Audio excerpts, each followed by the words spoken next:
Good evening. I'm Ms. White, band teacher here at Kaiser Middle School, and on stage we have the 6th grade band. The piece that you just heard is called Petite March, and the next piece that we'll perform is called Dreidel.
All right, this is one of my favorite parts of this concert because we get to demonstrate how we started back in September. I think we started right after Labor Day, and I remember at open house when I was talking with some parents, and I was saying, oh yeah, we're gonna do a concert, in the fall. Some of you are like, it's okay. It's come together. I know sometimes when you're at home and you're listening to squeaks and squawks, you're like, yeah, you sort of sound like the song, but not quite. That you might be questioning my sanity. But these students have worked extremely hard. So I want to take you back to September of how we started. So we're going to do a couple of demonstration things, and then we're going to put it together at the end when we all play. So we're going to start with the flute section. One of the most challenging aspects of playing the flute is just getting a sound. And if you had a student who was a flute player, they probably experienced a little bit of frustration in the beginning. One was just producing the sound, and two, because of the way that the flute is made, a lot of the air goes on the outside of the plate, and so it caused them to become dizzy. Eventually their body becomes used to it, and we don't have that anymore. So we're going to demonstrate the flute. They're going to play underhead joints. I bring my flutes. We go we, 2, 3, tongue. Let's say it. Lots.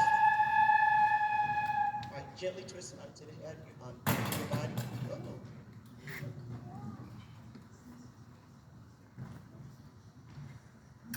So also putting the flute together correctly can be a challenge as well, because it looks like it wants to line up with the rod that's in the back, but one part, the foot joint, doesn't line up with the rest of the body.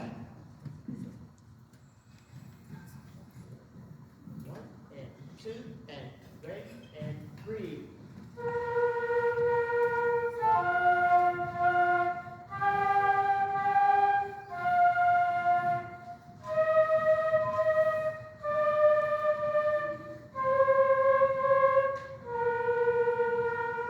And that is the flute section.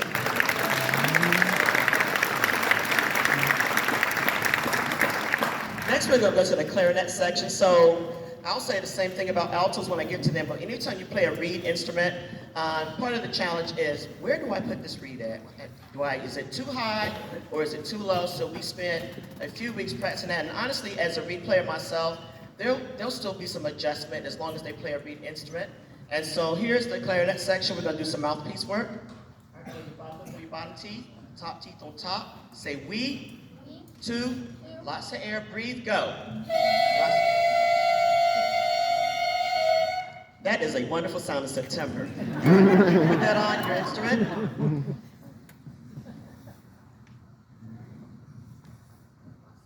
1, 2, deep breath, breathe.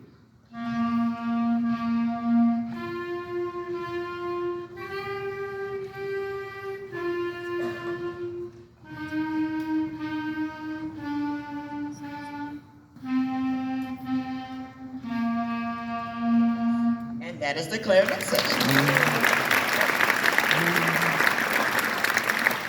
All right.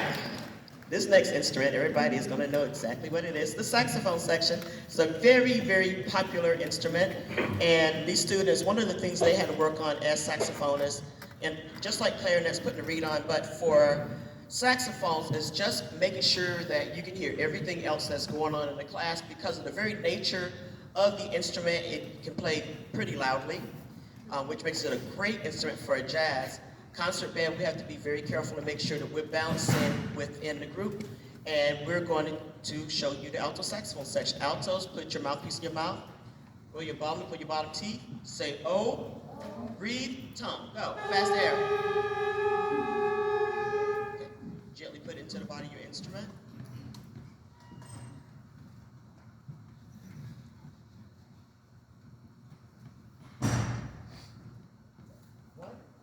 2, and break and breathe.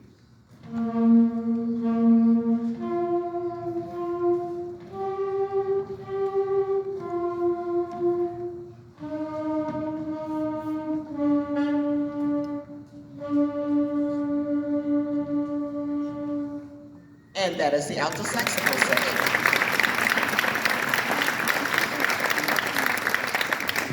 All right, so the next section is the brass section, and I'm going to have them to hold their instruments up in the air first. Trumpets, will you hold yours up?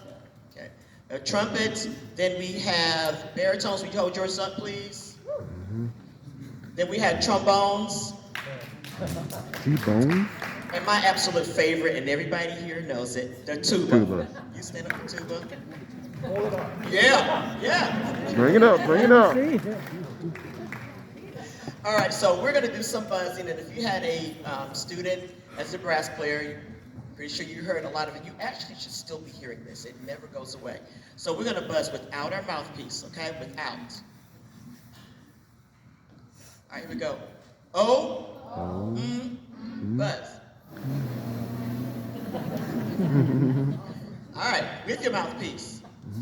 So we're going to slow, fast, slow. Here we go. O, buzz. We call that the roller coaster. All right. So next we have the brass section. Put your mouthpiece into the body of your instrument. Here we go. 1 and 2 and ready and breathe.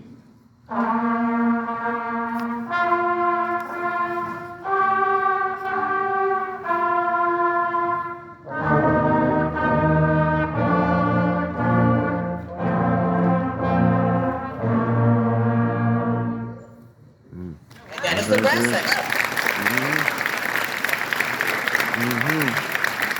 And now we're going to play Star Chase, also known as Twinkle Twinkle Little Star, and we're going to be accompanied by our 7th grade percussion section. Can we give them a hand? They came in here, they didn't have to percussion.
So we try to keep it nice and sweet. This is very quick. In the spring, what you'll notice is that this band will sound a whole lot different because we'll add more instruments. We get more instruments of color like bassoon and oboe and horns. We'll have a percussion section for 6th grade band. So it'll sound very differently than it does now. But they have been wonderful to work with. And it's, as Mr. W said, this class, it is not one of the classes where you just come and you just leave. You actually have to put in the work outside of class. And I'm very proud of the work that we do with the band program here at Kaiser, because we do a lot after we get into 6th grade year. We're always performing. I believe we're going to play our instruments. We should always be out in the public doing something, performing. So these students are going to get a chance to do this next year. So this is going to be our last song, and this is called Up on the Housetop. We hope you enjoy it.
Great job. That's all right. All right, so we're not done. So I'm going to give you the opportunity to take pictures. So I'm going to call it 5 rows. So I'm going to have the back row to stand up. So parents, if you want to come up and take a picture of your student, please do so. So with the back row, you stand up, and parents, you come on up and take pictures.